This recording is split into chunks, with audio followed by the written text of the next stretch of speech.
تمام تعریفیں حمد و ثنا اللہ تبارک و تعالیٰ کے لیے۔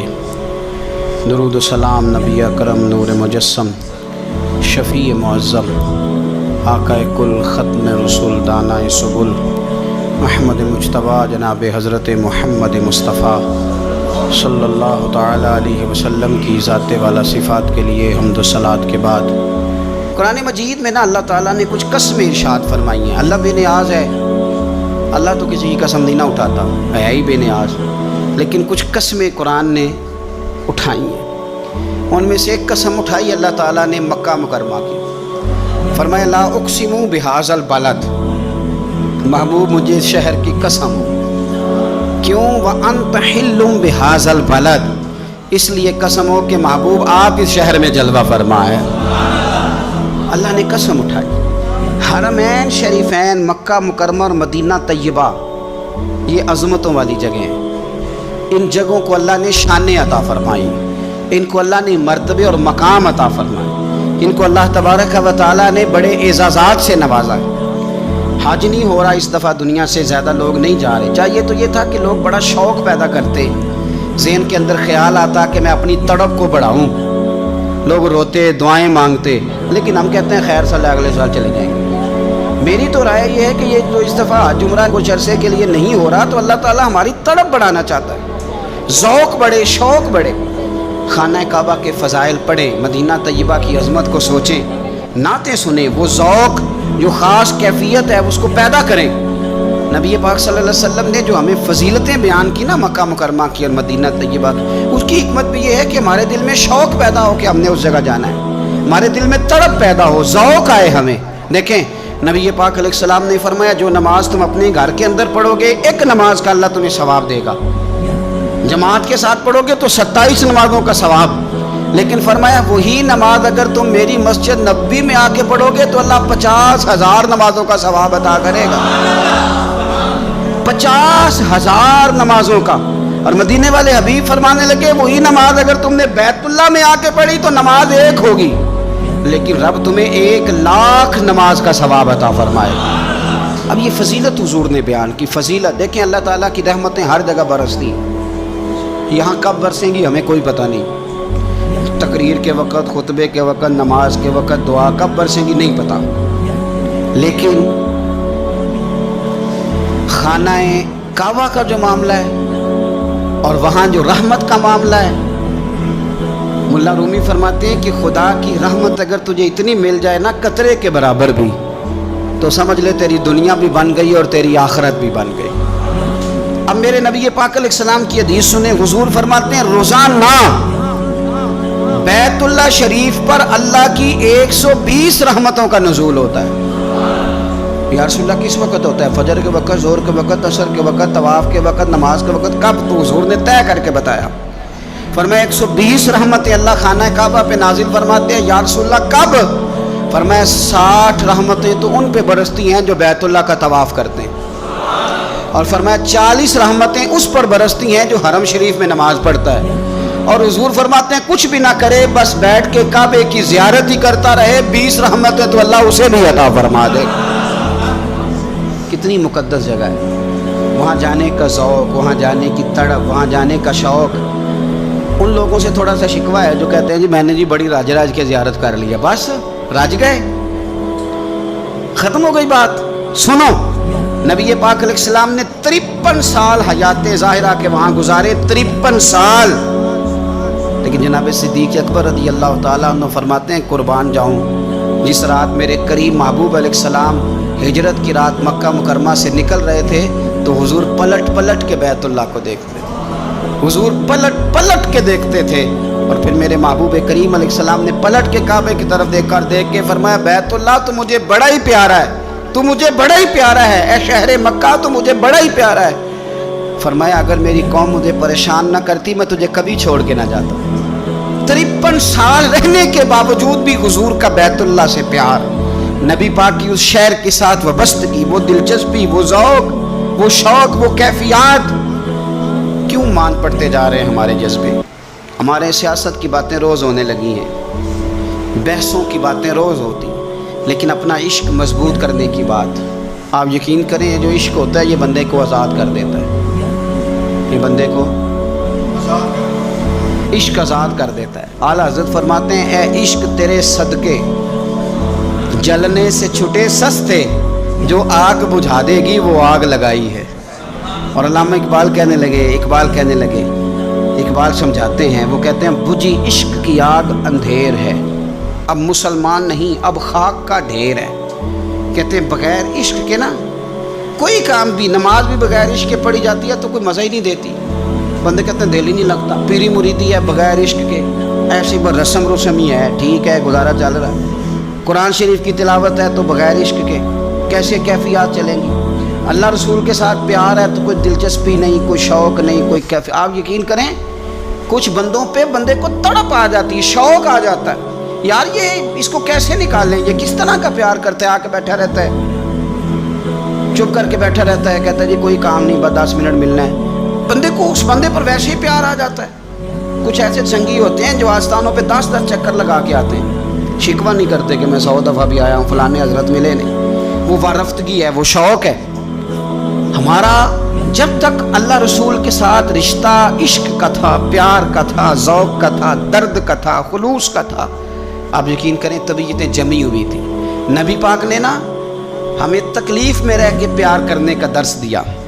بخاری مسلم میں حدیث ہے، حضور اپنے مدینے کی شان بیان کرنے لگے۔ حضور فرمانے لگے، محبوب فرماتے ہیں یمن فتح ہوگا تو وہاں کھیت اچھے ہوں گے، کھلیان اچھے ہوں گے، کاروبار اچھے ہوں گے، تو کچھ لوگ مدینے والے وہاں جا کے رہنے لگ جائیں گے، آباد ہو جائیں گے۔ لیکن حضور فرماتے ہیں المدینہ تو خیر لہم لو کانوا یعلمون، بات کو سمجھنا۔ فرمایا کہ وہاں کھیت کھلیان اچھے ہیں، ان کا کاروبار وہاں زیادہ چلے گا، لیکن رسول کریم نے فرمایا مدینہ ہی ان کے لیے بہتر تھا، کاش وہ اس بات کو جان لیتے۔ فرمایا پھر عراق فتح ہوگا تو وہاں بھی کچھ لوگ چلے جائیں گے، کاروبار ان کا اچھا چل جائے گا، وہاں رہنے لگیں گے، لیکن فرمایا المدینہ تو خیر لہم لو کانوا یعلمون، فرمایا مدینہ ہی ان کے لیے بہتر تھا، کاش وہ سمجھ لیتے۔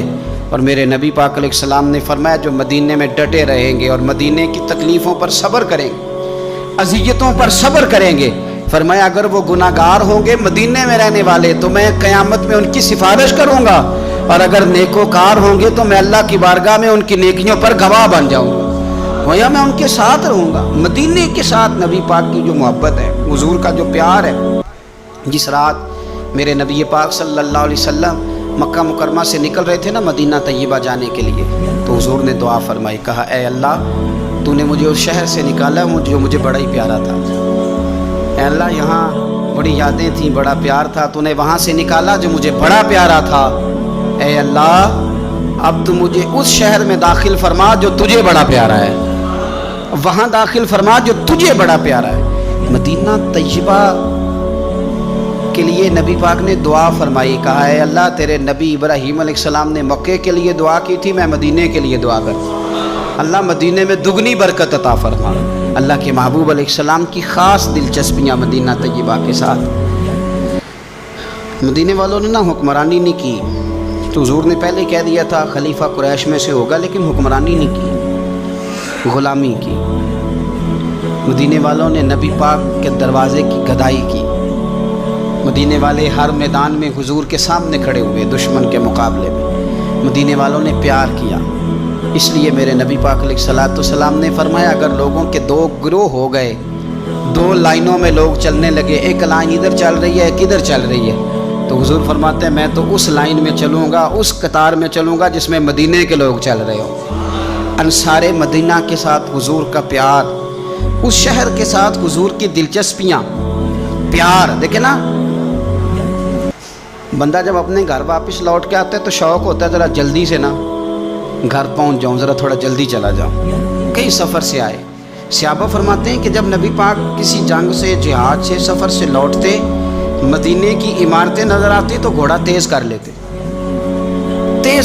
اپنے اندر نا یہ ذوق پیدا کریں، یہ پیار پیدا کریں۔ آپ یقین کریں کوئی ٹھنڈے ٹھنڈے مسلمان، وہ کوئی کیفیت نہیں، صبح سے شام تک میں دوستوں سے کہا کرتا ہوں الحمدللہ کبھی ایک آیت پڑھ لینا قرآن پاک کی ترجمہ و تفسیر کے ساتھ تو سارا دن وہ گھومتی رہتی ہے دماغ میں، رات کو اس کا ذائقہ رہتا ہے روح میں، تو جب میں اور آپ سارا دن پڑھیں، سیاست کریں، سیاست سنائیں، کہانیاں کریں، غیبتیں، پھر دماغ میں الٹے سیدھے خیالات ہی آنے ہیں۔ تو اگر صبح اٹھتے ہی سب سے پہلے مدینے والے کی ایک نعت سنی جائے، اور شام کو سوتے وقت بھی ایک نعت سنی جائے، ایک نعت نعمتیں بانٹتا جس سمت وہ ذیشان گیا، اس طرف منشی رحمت کا قلم دان گیا، تجھے جانا تجھے مانا نہ رکھا غیر سے کام، للہ الحمد میں دنیا سے مسلمان گیا۔ تو اگر یہ ذوق بنا لیا جائے تو انشاءاللہ رات کو بھی آپ کو نا مدینہ ہی نظر آئے گا۔ انشاءاللہ خواب میں بھی آپ ٹکٹنگ کرا رہے ہوں گے، آپ ویزا ہی لگوا رہے ہوں گے، لیکن شرط یہ ہے کہ وہ کیفیت ہو، وہ پریم ہو، وہ پیار ہو۔ مدینے والوں نے بڑی غلامی کی، کبھی کوئی شکوہ نہیں کیا، ویسے کبھی کبھی اللہ موقع بناتا تھا، کبھی کبھی نا مدینہ شریف میں ایسے ہوتا تھا کبھی کبھار۔ ایک دفعہ نا جب کچھ علاقے فتح ہوئے تو بڑا مال آیا فتح مکہ کے بعد، تو بخاری مسلم میں حدیث ہے، اسلام کے اندر یہ ہوتا ہے کہ جو نیا کلمہ پڑھتا تھا اسے مال غنیمت میں سے زیادہ حصہ دیا جاتا تھا، اس کو کہتے ہیں مؤلفۃ القلوب، تالیف قلب کے لیے۔ تو چونکہ یہ قانون تھا تو نبی پاک صلی اللہ علیہ وسلم نے نا مکے والوں کو ذرا مال تھوڑا زیادہ دیا۔ مدینے میں سے ایک آدھ نوجوان نے کہا کہ حضور نا آپ اپنے رشتہ داروں کی طرف توجہ زیادہ کرنے لگے، یہ بھی محبت کی جنگ ہوتی ہے نا، قربان جائیں۔ حضور سید عالم علیہ السلام تک بات پہنچی، اور اسی طرح پہنچی کہ ایک آدھ نوجوان نے بات کی ہے۔ نبی پاک علیہ السلام نے ترکی خیمہ لگوایا، فرمایا مکے والا کوئی نہ آئے بھی، صرف مدینے والے آئیں۔ سارے حضور کے سامنے بیٹھ گئے، ذرا منظر دیکھنا، حضرت ابو ایوب انصاری رضی اللہ تعالیٰ عنہ سے لے کر سارے انصار۔ حضور نے فرمایا بھی میں نے سنا ہے تم میں سے کچھ نے کہا ہے کہ حضور اپنے رشتہ داروں کو زیادہ دینے لگے۔ رو پڑے مدینے والے، یا رسول اللہ وہ تو ایک نوجوان نے غلطی سے۔ فرمایا نہیں تم کہہ سکتے ہو کہ یا رسول اللہ صلی اللہ علیہ وسلم مکے والوں نے تو آپ کو تکلیف دی تھی، ہم نے آپ کو ٹھہرایا تھا، تم کہہ سکتے ہو، تم کہہ سکتے ہو چونکہ تم نے ٹھہرایا تھا۔ مدینے والے رونے لگے کہ یا رسول اللہ ہم کون ہوتے ہیں ٹھہرانے والے، وہ تو آپ آئے، اللہ نے مدینے کو شانیں عطا کر دی۔ میرے محبوب نے فرمایا تم کہو نا کہ یا رسول اللہ مکے والے تو بدر میں تلواریں لے کے آ گئے تھے، ہم تھے جنہوں نے سینے پیش کیے تھے۔ وہ رو رہے ہیں، نہیں حضور ایسا تو نہیں ہے، وہ تو آپ نے مہربانی کی تو بدر میں ہم میں سے کچھ شہید ہو گئے، کچھ غازی بن گئے کی برکت سے۔ حضور نے فرمایا تم کہو کہ احد کے میدان میں انہوں نے پتھر مارے تھے، ہم نے سینہ پیش کیا تھا۔ حضور بھی رونے لگے، مدینے والے بھی رونے لگے۔ نبی کریم نے فرمایا تم کہو کہ جانے ہم نے قربان کی، تم کہو کہ حضور قربانیاں ہم نے دی، کہہ سکتے ہو تم نے دی ہیں، ہمارا حق بنتا ہے کہو۔ اور جب رو رو کے بے حال ہو گئے تو سرکار بھی روئے، کھل کے روئے، پھر آنسو پونچھے، اور کریم رسول فرمانے لگے او بھولے مدینے والو، کیا تم یہ نہیں پسند کرتے کہ لوگ جب اپنے گھروں میں جائیں تو بھیڑ بکریاں لے کے جائیں، اور جب مدینے والے اپنے گھر جائیں تو اللہ کے رسول کو ساتھ لے کے جائیں؟ تم یہ نہیں پسند کرتے کہ تمہارے ساتھ میں جاؤں؟ یہ نہیں تمہارا شوق؟ دیکھو کسی کے حصے میں کچھ آیا، کسی کے حصے میں کچھ آیا، کسی کے حصے میں کچھ آیا۔ مدینے والے وہ لوگ ہیں جن کے حصے میں اللہ کا پیارا حبیب آیا۔ تمہیں رسول کریم ملے، تم کتنے خوش بخت ہو، کتنے خوش نصیب ہو، تمہیں نبی پاک کا ساتھ ملا، حضور ہے، یہ ہے ارض جنت، یہ طیبہ کی زمین ہے، جنت بھی یہیں اور مال کے جنت بھی یہیں ہے۔ مدینہ طیبہ کے ساتھ مسلمان کا خاص پریم رہا، خاص پیار رہا۔ آپ یقین کریں ہمارے پرانے لوگ جو ہوتے تھے وہ گلے ہوتے تھے کسی زمانے میں، پتہ نہیں اب نئے نوجوانوں نے دیکھے بھی ہیں کہ نہیں، اب گلے نہیں ہوتے، اب بینک اکاؤنٹ ہوتے ہیں۔ گلہ ہوتا تھا مٹی کا، تو بوڑھی اماں اس میں پیسے ڈالتی تھی، بوڑھی عورتیں پیسے ڈالتی تھیں۔ اماں یہ تو کیا کر رہی ہے؟ تو کہتے میں نے مدینہ دیکھنا ہے۔ کمیٹیاں ڈالتے تھے لوگ چوری، میں نے مدینہ دیکھنا ہے۔ لوگ صبح و شام درود شریف پڑھتے تھے کہ میں نے حضور کا مدینہ دیکھنا ہے۔ رب جانے سونے محبوبہ تیرے شہر دیاں بھی کی لذتاں نے، رب بھی جانے۔ مجھے بھی اللہ نے کچھ موقع دیا ہے، پر آپ یقین کریں ابھی بھی جب کبھی دل پورا بند ہونے لگتا ہے نا، گھبرا جاتا ہے، تو جو چیز سب سے پہلے یاد آتی ہے وہ مصطفیٰ کا مدینہ یاد آتا ہے۔ رب بھی جانے سونے محبوبہ تیرے شہر دیاں بھی کی لذتاں نے، ایک رون جنہاں نے ویکھیا نہیں، ایک تے رون نہ جنہاں نے۔ رب بھی جانے سونے محبوبہ تیرے شہر دیاں بھی کی لذتاں نے، ایک روਣ ਜਿਨ੍ਹਾਂ ਨੇ ਵੇਖਿਆ ਨਹੀਂ ਤੇ ਇੱਕ ਰੋਣ ਦੁਬਾਰਾ ਜਾਵਨ ਨੇ। ਇੱਕ ਰੋਣ ਜਿਨ੍ਹਾਂ ਨੇ ਵੇਖਿਆ اور ایک رون دوبارہ میرے رسول کریم علیہ السلام کا شہر نور، اس کی برکات، اس کا حسن، اس کی وارفتگی۔ نبی پاک صلی اللہ علیہ وسلم مکہ فتح ہوا تو سیرت نگار کہتے ہیں کہ بعض اہل مدینہ کے دلوں میں خیال آیا کہ شاید حضور کو پیار بڑھا نا مکے سے، شاید اب نبی پاک مکے میں رہنا چاہیں گے۔ تو کچھ نے کہہ بھی دیا کہ یا رسول اللہ اگر آپ وہاں رہنا چاہیں تو ہماری طرف سے پابندی کوئی نہیں۔ تو اللہ کے محبوب کی آنکھوں میں آنسو آئے، فرمایا مجھے مکے سے بڑا پیار ہے، بڑا پیار ہے۔ اس کی وجہ یہ ہے کہ میری ماں کی یادیں مکے میں، میرے والد کی محبتیں مکے میں۔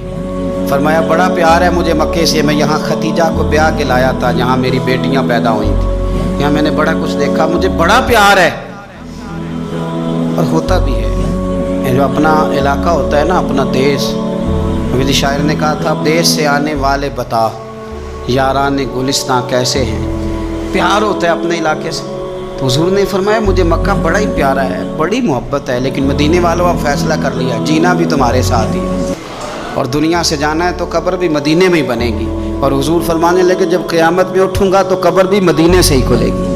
اپنا خاص ذوق، وہ خاص وارفتگی، وہ خاص محبت مدینہ طیبہ کے ساتھ جو ایک مسلمان کی ہونی چاہیے، اس محبت کو سلامت کریں، اس کا ذوق۔ آپ اگر دین اسلام کو دیکھیں گے نا تو دین اسلام کے سارے اخلاقی پہلو، دین کا سارا حسن، دین کا سارا وقار، وہ نقشے جب ہم حدیثوں میں پڑھتے ہیں تو سب سے پہلے مدینہ ہماری نظروں میں آتا ہے، اس لیے کہ وہ ساری کیفیات، ان کا تعلق مدینہ طیبہ کے ساتھ ہے۔ میرے رسول کریم صلی اللہ علیہ وسلم نے مدینہ کے ساتھ خاص محبت کی۔ حضور فرماتے ہیں کہ جس طرح سانپ جب اس پر حملہ ہو تو وہ چاروں جانب سے اسے گھیر لیا جائے تو وہ اپنی بل میں گھس جاتا ہے نا، فرمایا اسی طرح ایمان جب چاروں جانب سے گھبرا جائے گا نا قیامت کے قریب تو فرمایا سمٹ کے میرے مدینے میں داخل ہو جائے گا، مدینے میں ایمان رہے گا۔ حضور نے فرمایا دجال مدینے میں داخل نہیں ہوگا، طاعون کی وبا مدینے میں داخل نہیں ہوگی۔ مدینہ طیبہ کے چاروں جانب اللہ نے فرشتے بٹھا دیے ہیں، 70 ہزار فرشتوں کے پہرے لگا دیے، مدینے کی حفاظت پر فرشتے مامور ہیں۔ میرا تو ایمان ہے، ٹھیک ہے اس گورنمنٹ نے کہا ہے کہ مدینہ میں بھی کرونا کے کیس آئے ہیں، پر میرا دل نہیں مانتا۔ میں آپ کو صحیح کہتا ہوں، مسجد میں بیٹھا ہوں میری طبیعت نہیں مانتی، اس لیے کہ مدینہ تو نام ہی شفا والی جگہ کا ہے، میری طبیعت نہیں مانتی، میرا ذوق نہیں مانتا، اس لیے کہ جس مدینے میں طاعون کی وبا نہیں آئی، نہ آ سکتی ہے، وہاں کوئی اور مرض بھی اس طرح آ سکتا۔ مدینہ تو شفا کی جگہ ہے، مدینہ تو کرم کی جگہ ہے، وہ تو عطا کی جگہ۔ مدینہ طیبہ کے ساتھ اور مدینہ طیبہ کے لحاظ سے، مکہ کے لحاظ سے اپنے اندر ذوق پیدا کریں۔ دعا یہ ہے کہ اللہ تعالی ہمارے دلوں کو اتنا نرم کر دے، اور ان دلوں کو نرم کر کے اللہ محبوب پاک کی غلامی ہماری روحوں تک بھر دے۔ آخر دعوانا الحمدللہ رب العالمین۔